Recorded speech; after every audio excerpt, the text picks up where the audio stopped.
Hello दोस्तों, में आपका स्वागत है। मैं हूं रिजवान और आज मैं अपना एक्सपीरियंस बताऊंगा। जो कॉल सेंटर की लाइफ मैंने बिताई है वो आज मैं शेयर करूंगा और ये वीडियो उन लोगों के लिए है जो कॉल सेंटर में अपना करियर बनाना चाहते हैं। तो दोनों चीज़ें आज मैं बताऊंगा कि आखिरकार वो लाइफ कैसी होती है और जो करियर आप बनाने के लिए सोच रहे हैं तो क्या वाकई में ये सही इंडस्ट्री है कॉल सेंटर या नहीं। तो सबसे पहले मैं रिक्वेस्ट करूंगा कि जो हमारे चैनल में नए हैं चैनल को सब्सक्राइब कर लें और बगल में नोटिफिकेशन बेल है उस पर भी क्लिक कर दें ताकि आगे आने वाले वीडियोस की नोटिफिकेशन आप तक पहुंचती रहे और लाइक भी कर दें वीडियो को। चलिए सबसे पहले हम स्टार्ट करते हैं कि जो विजन लिए बैठे हैं, जो मिशन लेके बैठे हैं, जो टारगेट लेके बैठे हैं कि हमें कॉल सेंटर में जॉब करना है, उनका रीज़न क्या होता है कॉल सेंटर में जॉब करने का, मैं आपको बता दूं क्योंकि मेरा एक्सपीरियंस जो है आज मैं वो भी शेयर करूँगा। उनका मिशन क्या होता है। कॉल सेंटर में ग्लैमर बहुत होता है, वहाँ पे जो प्रोफाइल्स होती हैं, जो बहुत अच्छे अच्छे लोग मिलते हैं आपको, वहाँ पे पार्टी बहुत होती है, फंक्शन बहुत होते हैं, सेलिब्रेशन बहुत होते हैं वहाँ पे, और जो लाइफ होती है एकदम ग्लैमरस हो जाती है। वहाँ पे जितने भी R&R वगैरह होते हैं, जो एक्टिविटीज़ होती हैं उनमें इन्वॉल्वमेंट होता है, वहाँ पे डांस प्रोग्राम होता है, सिंगिंग होती है, इस तरह के कई सारे एक्टिविटीज़ होती हैं जिसकी वजह से लोगों को लगता है हमें एक अलग सा इन्वायरमेंट वहाँ पे मिलेगा। अब वहाँ जाने के लिए सवाल ये उठता है कि आखिरकार आपकी इंग्लिश अगर अच्छी नहीं है तो वहाँ पे मौका भी नहीं मिलता, क्योंकि मल्टीनेशनल कंपनी में क्या होता है कि आपकी इंग्लिश बहुत अच्छी होनी चाहिए। और जहाँ तक मैं अगर अपनी बात करूँ तो IBM में मैंने भी काम किया है और वहाँ का जो इन्वायरमेंट था, अब आप ये जान लें कि जाने के कुछ दिनों तक 2 महीने 3 महीने 4 महीने अगर आप फ्रेशर हैं तो हो सकता है आपको काम छोड़ के उन ट्रेनिंग वाले जो फ्रेंड्स होते हैं उन्हीं में आप मिक्सअप हो जाएं और वो जिस तरह के माहौल से निकल के आए हैं शायद आपको भी उसी तरह के माहौल में ढाल दें। और उसके बाद होगा क्या, आपका रिज़ल्ट जो है कहीं ना कहीं नेगेटिव हो जाएगा अगर आप ट्रेनर की बातों पे ध्यान नहीं देते हैं, अगर आप ट्रेनिंग क्वालिफाई नहीं करते हैं तो, क्योंकि रीट्रेनिंग भी होती है अगर आप ट्रेनिंग क्वालिफाई नहीं करते हैं तो। इसलिए अगर वहाँ पे जाते हैं आप तो सबसे पहले ट्रेनिंग पे बहुत ध्यान देना है। फ्रेंडशिप और फ्रेंड सर्कल वगैरह बनाने के लिए आप थोड़ा टाइम लें, वहाँ पे 4-6 महीने पहले रुक जाएं, उसके बाद फ्रेंड सर्कल अपना क्रिएट करें। शुरू से ही क्रिएट करेंगे तो शायद आपके परफॉर्मेंस में बहुत इफेक्ट पड़ेगा। और दूसरी चीज़ ये है कि वहाँ जाने के बाद में कुछ लोग इतनी ज़्यादा मस्ती करने के चक्कर में रहते हैं कि वो पार्टी फंक्शन या कैफेटेरिया में बने रहना और या लोगों के साथ में चले जाना, एंजॉय करना, सिगरेट पीना और यहाँ पे पार्टी वगैरह कर लेना या गैदरिंग कर लेना, बर्थडे सेलिब्रेशन कर लेना, इस तरह की बहुत सारी चीज़ों पे लोग लगे रहते हैं। अगर आपको वहाँ पे करियर बनाने के मकसद से जा रहे हैं तो सबसे पहली प्रायोरिटी होनी चाहिए आपको सिस्टम पे जो वर्कलोड दिया गया है, जो टारगेट दिया गया है, you have to complete that target first. अगर आपने टारगेट कंप्लीट नहीं किया है तो पार्टी फंक्शन शायद आपका 1 साल जैसे कंप्लीट होता है और परफॉर्मेंस अप्रेजल होता है तो वहाँ पे बहुत ही ज़्यादा नेगेटिव इमेज जाती है HR के पास में, और उसके बाद परफॉर्मेंस अप्रेजल जैसे डाउन होता है तो हो सकता है 1 साल 2 साल 3 साल और फिर आपको प्रमोशन भी ना मिले, क्योंकि प्रमोशन का बहुत बड़ा जो परफॉर्मेंस अप्रेजल होता है उसका बहुत बड़ी इमेज होती है, वहाँ पे एक वैल्यू होती है कि अगर आपकी परफॉर्मेंस अप्रेजल अच्छा नहीं है तो आपका प्रमोशन भी वहाँ पे रुक सकता है।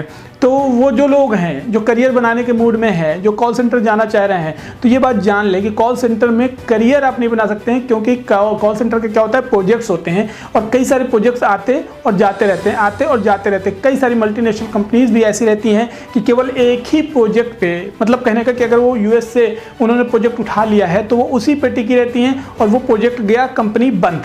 तो कई सारे कॉल सेंटर ऐसे भी होते हैं कि जो चालू होते हैं और बंद हो जाते हैं, लेकिन कई सारी ऐसी कंपनीज हैं कि जिनको 100 साल भी पूरे हो गए। जैसे मैं IBM की बात करूं तो IBM को 110 साल लगभग कंप्लीट हो चुके हैं। तो ये बड़ी कंपनीज होती हैं, उनमें क्या होता है कि अगर आपको एक प्रोजेक्ट से काम खत्म हो गया तो वो दूसरे प्रोजेक्ट में भी डाल देते हैं और उसके बाद में अगर आप दूसरे प्रोजेक्ट में भी काम खत्म कर देते हैं तो तीसरे प्रोजेक्ट में इस तरह की कंपनीज क्या करती हैं, 2-2 3-3 महीने बैठा के भी वो सैलरी देती हैं अगर उनके पास काम नहीं है तो। क्योंकि होता क्या है कि इनके पास में बहुत सारे अदर प्रोजेक्ट्स रहते हैं, 2-4 प्रोजेक्ट नहीं होते हैं इनके पास में, 20-40-100 प्रोजेक्ट होते हैं। और उसके बाद में क्या होता है कि उनको ये इंतज़ार रहता है कि अगर क्लाइंट ने नया वर्क दे दिया, क्लाइंट ने नया प्रोजेक्ट दे दिया तो इमीडिएट 200 लोगों की 300 लोगों की हायरिंग वो अचानक से उस ड्यूरेशन में नहीं कर पाएंगे, क्योंकि क्लाइंट क्या करता है कि इनको 1 हफ्ते का या 20 दिन का या 1 महीने का टाइम दे देता है और उस टाइम ड्यूरेशन में वो कंप्लीट करना पड़ता है काम। तो नई हायरिंग करने के लिए उनको टाइम चाहिए होगा और वो प्रोजेक्ट जब आपके पास आने के बाद काम कंप्लीट नहीं होगा तो वो किसी दूसरे को दे देगा। तो वहाँ पे क्या करते हैं कि एम्प्लॉय को बैठा के भी सैलरी देते हैं और इन्जॉय और इंटरटेनमेंट के लिए आपके पास बहुत वक्त होता है। सैटरडे संडे सभी जानते हैं कि वहाँ पे छुट्टियाँ होती हैं।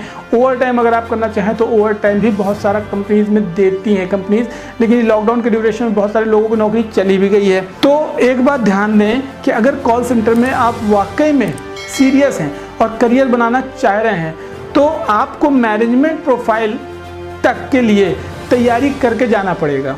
क्योंकि क्या होता है कि आने वाला जो वक्त है वो आर्टिफिशियल इंटेलिजेंस का है, मतलब मशीनरी काम करेंगी और मशीनरी अगर काम करती हैं तो बहुत सारे लोगों की जो जॉब है वो चली जाएगी। जैसे अगर आप देखें कि यूएस में अभी ड्रोन डिलीवरी सिस्टम चालू हो गया है, मीन्स कि जो डिलीवरी बॉय थे उसकी नौकरी चली गई।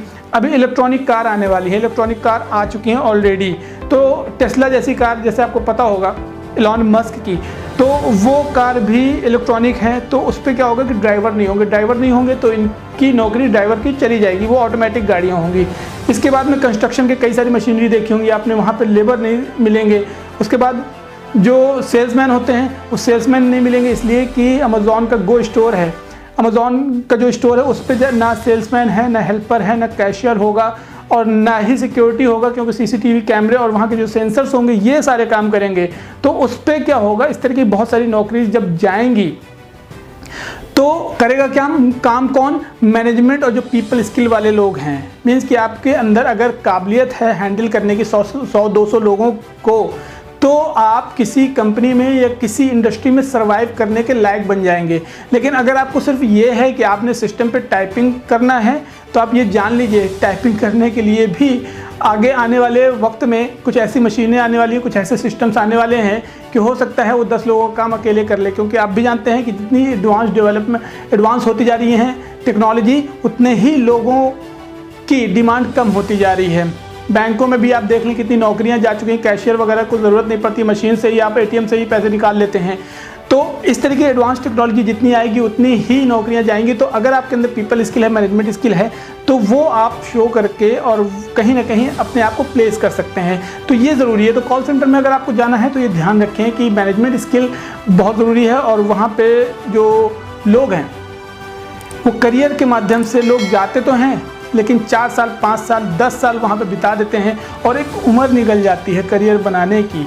तो उसके बाद दूसरी जगह जाते हैं तो आपको ओवर एक्सपीरियंस हो जाता है। ओवर एक्सपीरियंस पे कंपनी आपको लेने को तैयार नहीं होती है, क्योंकि आपने 10 साल अगर काम किया है तो 10 साल क्या किया है, और 10 साल में आपकी जो ग्रोथ है अगर वहाँ पे नहीं हुई है तो क्यों नहीं हुई है, ये सवाल खड़े होते हैं। उसके बाद सैलरी अगर आपकी नहीं बढ़ी है तो क्यों नहीं बढ़ी है, क्योंकि इंडस्ट्री के हिसाब से ही सैलरी मिलती है। अगर आपकी मान लीजिए 10,000 सैलरी है तो इंडस्ट्री आपको 20 से 25% समथिंग इंक्रीमेंट देगी और उसमें साल भर आपको करना पड़ता है। तो ये बात जान लें कि अगर आपको वाकई में कॉल सेंटर ज्वाइन करना है तो माइंड सेट करके जाएं। But if you don't have money in your pocket then you can join call centre for 6 months और फॉर 3 मंथ्स। उस पर जाके आप अपना पैसा कमाएं और ट्रेनिंग लें, जो बॉडी लैंग्वेज पर्सनालिटी डेवलपमेंट की ट्रेनिंग होती है, इंग्लिश कम्युनिकेशन की होती है ट्रेनिंग, ये सारी चीज़ें वहाँ पे दी जाती हैं। लेकिन 6 महीने या 1 साल तक आप परमानेंट करके पैसे कमा लें और आपको जो प्रोफाइल हो उस पर ही काम करें। क्योंकि बहुत सारे लड़कों को मैंने देखा है कि बीटेक होते हैं, वो कंप्यूटर साइंस से किया होता है उन्होंने, और उस इंजीनियर्स होते हैं, लेकिन वो जाके कॉल सेंटर में काम करने लगते हैं। उसके बाद 6-6 साल 7-7 साल निकल जाते हैं, वो अपनी प्रोफाइल में जॉब नहीं पाते हैं, क्योंकि उन्होंने अपनी प्रोफाइल छोड़ के कॉल सेंटर में नौकरी करना चालू कर दिया और उसके बाद उनका करियर ख़राब होने लगता है।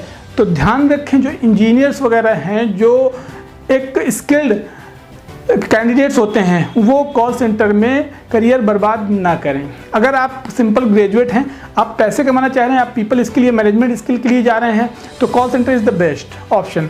आप वहाँ करियर बना सकते हैं, आप वहाँ पे मैनेजमेंट लेवल तक जाने की कोशिश कर सकते हैं, वहाँ परफॉर्मेंस अपना मेंटेन रख के।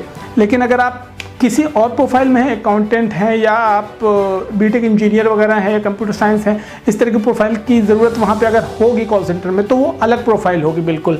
लेकिन आप सीधे कॉलिंग में जाएं या बैकएंड में जाएं या कंप्यूटर टाइपिंग में चले जाएं, मेलिंग में जाएं, चैटिंग में जाएं, तो उस पर शायद आपका टाइम बर्बाद हो जाएगा और आपकी जो स्किल्स हैं वो भी बेकार हो जाएंगी। तो कॉल सेंटर में जाने वाले लोगों के लिए कुछ चीज़ें हैं जो मैंने यहाँ पे बताई हैं। आई होप कि आपको समझ में आई होंगी। वीडियो को शेयर करिए, उन सभी लोगों के पास तक पहुँचे जो कॉल सेंटर जाना चाह रहे हैं, अपना करियर बनाने के चक्कर में हैं, ये बातें जान लें। और बाकी लाइक ज़रूर करें, वीडियो को शेयर करें। चलिए मिलता हूँ आपको अगले वीडियो में, तब तक के लिए ध्यान रखें अपना, टेक केयर, जय हिंद।